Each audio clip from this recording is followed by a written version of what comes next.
Sometimes one mistake, one stupid, careless mistake, changes everything. And I mean everything. My name is Sophia. I'm 36 years old, and just under a year ago, I had a life that anyone on the outside would call perfect. Daniel and I had been married for 12 years. The fire, that initial, all-consuming passion, had long since cooled to embers. But it was comfortable. We had our beautiful colonial house in the suburbs of Portland, our two kids, Owen and Lily, and a predictable, steady routine that kept the machinery of our lives running without a single hiccup. Daniel wasn't a bad husband. In fact, that's what makes this whole story so much more complicated. He was the kind of man who believed that providing for his family and being physically present was the definition of a good partner. He was a financial analyst, a man of numbers and logic. He was home by 6:15 every single night. He'd help the kids with their math homework without me ever having to ask. He never forgot to take the trash cans to the curb on Tuesday evenings. He was reliable. He was a rock. But a rock doesn't see you. Not really. I'd buy a new dress, something a little more daring than my usual style, or try a bold new shade of lipstick. He'd glance up from his tablet, his eyes already glazed over from market reports, and offer a distracted, "Looks nice, Soph." Then he'd be gone again, lost in a world of charts and graphs that I couldn't begin to understand. I was part of the house, part of the routine. The wife who managed the home, the mother who packed the lunches. I was a function, not a person. I worked part-time as an office manager for a mid-sized logistics company downtown. The work was fine. It paid well enough and offered the flexibility I needed to be there for Owen and Lily after school. It was as routine as my life at home, a landscape of spreadsheets and scheduling conflicts, until Gabriel transferred to our office. He was our new regional sales director, 44, recently divorced, and carrying an air of sophisticated charm that felt utterly foreign in our sterile office environment. The difference between Gabriel and Daniel was the difference between a photograph and a film. Daniel was a static image of stability. Gabriel was in constant, captivating motion. He knew how to have a real conversation, not just the perfunctory "how was your day" that Daniel would ask before immediately flipping to the sports channel. Gabriel would engage. He'd ask questions. He'd listen to the answers. I mentioned offhandedly one afternoon that I'd always wanted to visit Italy, a dream Daniel had brushed off for years as impractical. Gabriel leaned forward, his focus entirely on me, and asked, "What is it about Italy that calls to you?" It was intoxicating. Having someone, a handsome, intelligent man, treat my thoughts as if they held actual weight. The attraction wasn't a lightning strike. It was a slow, rising tide that built over months. It was in the stolen glances across the conference table during staff meetings. It was in the conversations by the coffee machine that always ran a few minutes too long. It was in the text messages that began with a question about a shipping manifest, but somehow seamlessly drifted into discussions about our favorite movies or the frustrations of suburban life. I told myself we were just becoming friends, a lie. And I knew it even as I whispered it to myself in the mirror. Daniel, of course, never noticed a thing. He didn't see the extra 5 minutes I spent on my makeup in the morning, or the new perfume I'd started wearing. He didn't notice the way my phone, once a forgotten accessory, was now always by my side, buzzing with a life he wasn't a part of. He was too encased in the comfort of his routines to see that the wife he took for granted was slowly, quietly being drawn into the orbit of another man's attention. The day Gabriel suggested we grab a coffee after work, just to debrief on the quarterly reports, I didn't hesitate for a second. Coffee turned into drinks at a quiet, dimly lit bar downtown. Drinks turned into hours of conversation flowing as easily as the expensive wine Gabriel ordered. We sat in his car afterwards in the nearly empty parking lot, the city lights twinkling around us, talking about everything and nothing. We talked about our failed dreams, his messy divorce, my quiet desperation. He made me feel seen, heard. When he leaned over and kissed me, it wasn't a surprise. It was an inevitability. I kissed him back without a single thought of Daniel, of Owen, of Lily. It was an explosion, a release of 6 months of emotional tension and years of feeling invisible. In that moment, I wasn't a 36-year-old mother of 2. I felt like I was 25 again, reckless and desired.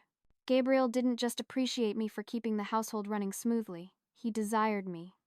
Sophia. The lies started small. They had to. "We're doing a late-night inventory check," I'd text Daniel. "The team dinner ran way over. I'm going out for a drink with Olivia from accounting." Daniel never questioned any of it. Why would he? I was dependable, Sophia. Predictable, Sophia. I was the wife who had never given him a single reason to doubt her. His complete and utter trust in me became my shield.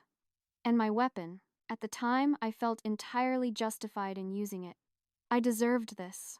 I deserved to feel alive again, instead of just existing as Daniel's reliable, invisible partner. Our affair fell into its own routine. We'd meet twice a week. Sometimes at his sleek minimalist apartment, other times at boutique hotels on the other side of the city when we wanted the luxury of an entire night together. He would send me texts during the day, messages that made my heart pound in a way Daniel's practical. Pick up milk on your way home texts never could. Counting the minutes until tonight, one would read. I was just thinking about your smile, said another. I compartmentalized my life with brutal efficiency. At home, I was mom and wife making dinner, checking homework, and discussing school districts.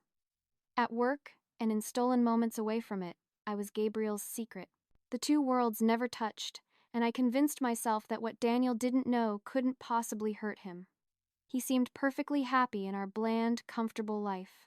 Why rock the boat when in a twisted way everyone was getting what they needed? But Gabriel started wanting more. He began talking about weekend trips, about a future. He'd whisper about me leaving Daniel, about us building a real relationship instead of stealing moments between the chapters of my real life. A part of me thrilled at the idea, flattered by his devotion, but another more practical part of me was terrified. I wasn't ready to detonate my entire existence for something that might just be a midlife crisis with exceptional sex attached. That's when I came up with the plan for the girls' weekend. It was the perfect solution. A way to give Gabriel what he wanted, an uninterrupted block of time together without having to blow up my world. I told Daniel that my sister Olivia and our old college friend Amanda were planning a spa weekend at the Blackwood Mountain Lodge, a beautiful resort about 3 hours away. He was completely supportive. That's great, Soph, he'd said, kissing my forehead. You've been so stressed lately. You deserve some time to relax. He even arranged to work from home on Friday so he could be there when the kids got off the bus. The guilt should have crushed me. Instead, a thrill shot through me. A whole weekend with Gabriel. No sneaking around, no watching the clock. We could be a real couple just for 2 days. Friday night at the Blackwood Mountain Lodge was perfect. It was more than perfect. It was a scene from a movie. Gabriel had booked a suite with a massive stone fireplace and a balcony overlooking the serene dark waters of the lake. We ordered room service oysters and champagne, and made love with a slow, languid passion that we could never afford in our stolen hours. I felt more vibrant, more alive than I had in a decade. Around 9 o'clock, floating on a cloud of wine and affection, I decided I should send Daniel a quick text. Just to keep up the charade, I propped myself up against the plush pillows, pulled on the hotel's fluffy white bathrobe, and held up my wine glass. I snapped a selfie, trying to look relaxed and happy, the very picture of a woman enjoying a spa weekend. Having an amazing time with the girls, I typed. Wish you were here. It was the perfect, sweet, innocent message. Except I was an idiot. An idiot drunk on attention and expensive Chardonnay who doesn't pay attention to the details. I hit send without a second glance at the photo. I didn't notice Gabriel's watch sitting on the polished wood of the nightstand just over my shoulder. It wasn't just any watch.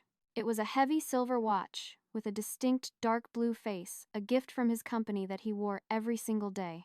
A watch that most certainly did not belong to my sister Olivia or my friend Amanda. Daniel's response came back less than a minute later. My phone buzzed on the nightstand and I smiled, expecting a simple, have fun or love you too. But the message wasn't that. It was 7 words. 7 words that made the blood freeze in my veins. Looks beautiful. So is the view from my table. I stared at the screen for what felt like an eternity, my mind refusing to process the words. My table. What did that mean? Was it a typo? Was he out to dinner somewhere? Gabriel came out of the bathroom, wrapped in a towel. Everything okay? He asked, seeing the look on my face. Wordlessly, I showed him my phone. What do you think he means by that? I whispered, my voice trembling. Gabriel frowned at the message, then glanced at me. He took my phone and swiped to look at the photo I had sent. His eyes scanned it for a moment, and then his face went completely terrifyingly white. He saw it. He saw his watch. Oh, Sophia, he breathed. Oh no. That's when the panic, cold and sharp, finally hit me. I scrambled to call Daniel, but the call went straight to his voicemail. I texted back a series of frantic question marks. Then, what do you mean? Where are you? There was no response. My hands were shaking as I kept refreshing my messages, praying for an explanation for some kind of misunderstanding that would make this all go away. But there was only silence. A deep, ominous, and absolute silence from my husband. We barely slept. Every creak of the old hotel, every whisper of wind outside the window sent a jolt of terror through me. I'd doze off for a few minutes, only to wake up in a cold sweat, my heart hammering against my ribs as I checked my phone for a message that never came. Gabriel paced the room like a caged animal, running his hands through his hair. He knows, he kept muttering. He figured it out. He knows. I didn't want to believe it. Daniel wasn't the type to play games or set elaborate traps. He was direct, logical. He trusted me. But that message, so is the view from my table. It felt like a line from a horror movie, a quiet threat that twisted my stomach into knots. By Saturday morning, I was desperate for a return to normalcy. I convinced Gabriel that we should go down to the hotel's acclaimed restaurant for brunch. If we just acted like everything was fine, then maybe it would be. He was a nervous wreck, constantly scanning the room, but I was determined to salvage something of our perfect weekend. We were seated at a corner table with a lovely view of the frost-covered gardens. We ordered mimosas, trying to recapture the easy romance of the night before. I was in the middle of laughing at a joke Gabriel told, a hollow, brittle sound when I saw him. It wasn't someone who looked like Daniel. It was Daniel. My husband. He was walking calmly across the dining room, dressed in a casual sweater and jeans, looking like he belonged there. My entire body went cold, then hot, then cold again. My breath caught in my throat. This wasn't happening. He didn't look at us. He walked straight to the small bar at the entrance, ordered a black coffee, and then turned. He surveyed the room for a moment before his eyes landed on the empty table directly next to ours. He walked over and sat down facing us, his expression eerily, unnervingly calm. "Hey there," he said pleasantly, his voice carrying easily in the quiet room. It was the same tone he used when we ran into a neighbor at the grocery store. "Decided to surprise you." Then his eyes moved to Gabriel. "Hello, Gabriel." I couldn't speak. The words were trapped in my throat, choked by sheer panic. Gabriel jerked his hand back from where it had been resting on mine so violently that he knocked over his mimosa. Orange liquid bled across the pristine white tablecloth like a wound. "Daniel, this isn't..." I finally managed to stammer. "Where are Olivia and Amanda?" he asked, his gaze sweeping the restaurant with an exaggerated theatrical confusion. "I don't see them anywhere. They had to cancel. Last minute," I lied, my voice a pathetic squeak. "Oh, when did they cancel?" he asked, taking a slow sip of his coffee. "Thursday night." "Interesting," he mused, his eyes locking onto mine. "Because you texted me yesterday about having an amazing time with the girls. Even sent a lovely photo from your room." Gabriel started to stand up. "I should go." "Sit down," Daniel said. His voice was still quiet, still pleasant, but it held a core of steel that made the air crackle. "We're all adults here." And to my utter astonishment, Gabriel sat back down. The man who had whispered about us building a life together, about leaving our spouses, couldn't even stand up to my husband in a brunch restaurant. "How long has this been going on?" Daniel asked his question, directed at me. "Daniel, please, let's not do this here. Let's talk privately," I begged, my eyes darting around at the other patrons who were beginning to notice the strange tableau. "No. You brought him to a public place. Let's keep it public." "How long?" Gabriel cleared his throat, his eyes fixed on the spreading orange stain on the tablecloth. 6 months. I could have murdered him. We had a pact. If we ever got caught, we would never give details. We would never make it worse than it had to be. But one direct question from my husband and Gabriel folded like a cheap suit. 6 months, Daniel repeated the words, tasting like poison. He nodded slowly. "That explains a lot of late work meetings and girls' nights." He signaled for the waiter, who approached our table cautiously. "Just the coffee, thanks," Daniel said to him. Then he gestured between me and Gabriel. "These two are together. I'm dining alone." The waiter scurried away, thoroughly confused. "Daniel, I can explain," I started. "Can you?" he interrupted, his voice finally losing its pleasant edge and turning sharp. "Can you explain why you've been lying to me and our children for 6 months? Can you explain why you're here with your boss when you're supposed to be with your sister?" "It's not complicated, Sophia. You're having an affair. You lied about where you were, and you were careless enough to send me a picture with his watch in it. There's really not much to explain." Gabriel stood up again, his chair scraping loudly on the floor. "I'm leaving." Daniel didn't even look at him. "Running out on your girlfriend in the middle of your romantic weekend? That's cold." Without another word, Gabriel turned and walked away, leaving me sitting there alone with my husband and the smoldering wreckage of my double life. 6 months, Daniel said again softly after Gabriel had disappeared. 6 months of coming home to me and the kids, kissing me goodnight, acting like everything was normal. That takes a special kind of dedication. "I do love you," I whispered, tears finally streaming down my face. And a part of me, a small, desperate part, still meant it. He let out a short, bitter laugh. "No, you don't. People who love each other don't do this." He finished his coffee in one long swallow and placed the cup down with a soft click. "I'm going to drive home now. I need to figure out how to explain to Owen and Lily why their mommy won't be living with us anymore." He stood up, pulled a $20 bill from his wallet, and laid it on his table. He didn't shout. He didn't cause a scene. He simply turned and walked out of the restaurant, leaving me completely and utterly alone. The silence he left behind was the loudest sound I had ever heard. The 3-hour drive back was a blur of tears and frantic unanswered calls to Daniel. My phone buzzed incessantly, but it wasn't him. It was Gabriel, a string of panicked texts. His wife Rebecca had somehow found out. He'd come home to find his suitcases on the front lawn. He was at a motel begging me to call him, asking what we were going to do.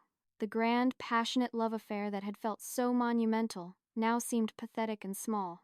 Daniel had beaten me home. When I finally pulled up to Olivia's house, my own suitcases were already there, neatly placed on her front porch. He had packed the essentials for me.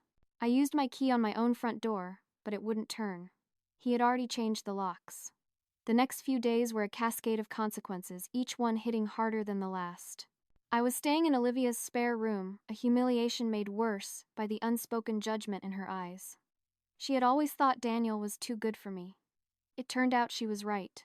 On Monday morning, my world imploded completely. I received a call from Human Resources. Then Gabriel called me, his voice shaking. Someone had sent an anonymous email to the company's executive board over the weekend. The email detailed our affair, citing a violation of company policy regarding relationships between a supervisor and a subordinate. It even had an attachment. The photo. The photo I had sent to Daniel with Gabriel's watch circled in red. We were both fired. Effective immediately. 12 years at that job, the stability and the paycheck gone. The legal battle was short and brutal. Daniel's divorce attorney was a shark. My adultery meant I was entitled to no alimony. The house, I discovered, had been inherited by Daniel from his grandfather and was solely in his name. I had no legal claim to it at all. I had been so caught up in the thrill of my affair that I'd never once considered the cold, hard practicalities of my situation. I received a small portion of our joint savings, not even close to the half I had foolishly expected.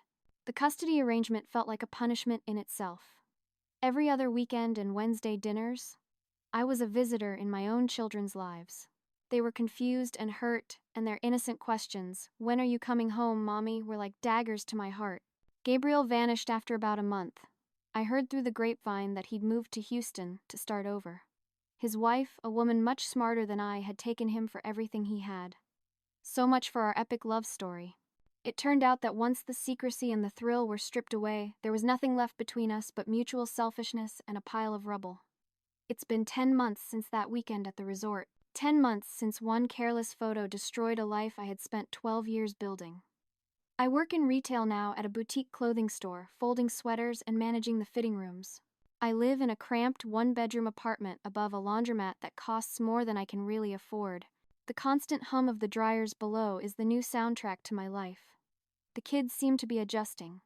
They've stopped asking when I'm coming home.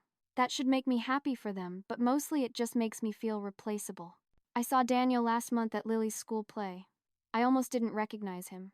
He's lost weight, started dressing better, and he carried himself with a new relaxed confidence. He was talking to another parent, laughing at something she said, and he looked happy. Genuinely happy. He saw me and gave a polite, distant nod, the kind you give to a stranger you vaguely recognize. It was more painful than any argument we ever had. People, mostly my sister, keep asking me if I regret it. If I wish I could go back and change it all. The truth is, I regret getting caught. I regret being so stupid, so arrogant as to send that photo. I regret trusting Gabriel to be a man of strength and conviction, when in reality he was a coward who crumbled at the first sign of trouble. But do I regret the affair itself? Do I regret those 6 months of feeling alive, of feeling desired and important, and seen I can't bring myself to say yes? Daniel had stopped seeing me long before I started sleeping with Gabriel. He had grown comfortable, complacent. He took me for granted while I was slowly disappearing right in front of him. Maybe if he had just looked up from his tablet, if he had made me feel wanted in my own marriage, none of this would have happened. Yes, I made mistakes. I lied. I cheated. I was careless. But Daniel isn't entirely innocent in this either. You can't ignore your wife for years and then act shocked when she finds attention somewhere else. You can't treat someone like a roommate and expect them to stay faithful like a devoted spouse. Everyone wants to paint me as the villain, but it's more complicated than that. I am starting over at 36. It's not where I wanted to be, but it's not the end of the world. Maybe next time I'll be smarter about it. Maybe next time I won't send stupid photos with evidence in the background. Maybe next time I'll choose a man with more of a backbone, someone who won't run when things get difficult. Or maybe, just maybe, I'll finally find someone who actually sees me from the very beginning, so I won't have to go looking elsewhere for what should have been waiting for me at home all along.